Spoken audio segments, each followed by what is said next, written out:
అయితే ఈ రత్నాలని ధరించాలని చాలా మంది ఈ రోజుల్లో చాలా ఇంట్రెస్ట్ చూపిస్తున్నారు. అయితే జాతక ప్రకారం కూడా పలానా రత్నం ధరిస్తే మంచిది అని చెప్తూ ఉంటారు. అయితే ఏది ఒరిజినల్ రత్నము, ఏది డూప్లికేట్ అనేది ఎలా తెలుసుకోవాలంటారు? సాధారణంగా కామన్ పీపుల్ పర్స్పెక్టివ్లో అది చాలా కష్టమైపోయిందమ్మా ఈ రోజుల్లో. ఎందుకంటే మీరు అడిగే ప్రశ్న ఏంటంటే మేము తెలుసుకోవటం ఎట్లాగా అని. అవును. ఇప్పుడు మీరు కాస్త ఒక డెకేడ్ కాలంలో బ్యాక్కి వెళ్ళి చూడండి.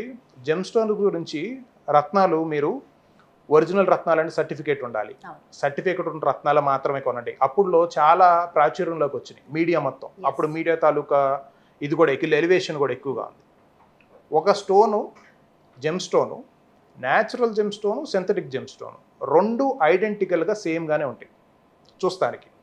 కొన్ని పరిస్థితుల్లో దాని తాలూకా టెక్నికల్ ఫ్యాక్టర్స్ కూడా సేమ్గానే ఉంటాయి.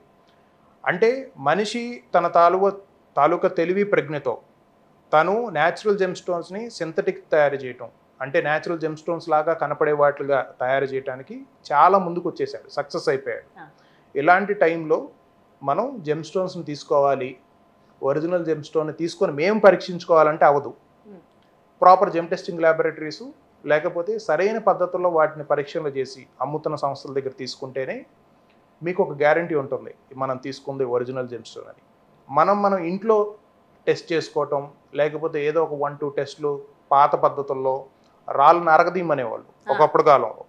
అరిగిపోతే మంచి రాయి, అరగకపోతే డూప్లికేట్ రాయి, సింపుల్, ఒకటే టెస్ట్. దాన్ని డెస్ట్రక్టివ్ టెస్ట్ అంటారు. అమూల్యమైన జాతి రత్నాల్ని వాటి తాలూకా స్వరూపాలని పాడు చేయకుండా టెస్టింగ్ చేసుకోవటానికి అధునాధికమైన, అంటే ద మోస్ట్ సొఫిస్టికేటెడ్ సైంటిఫిక్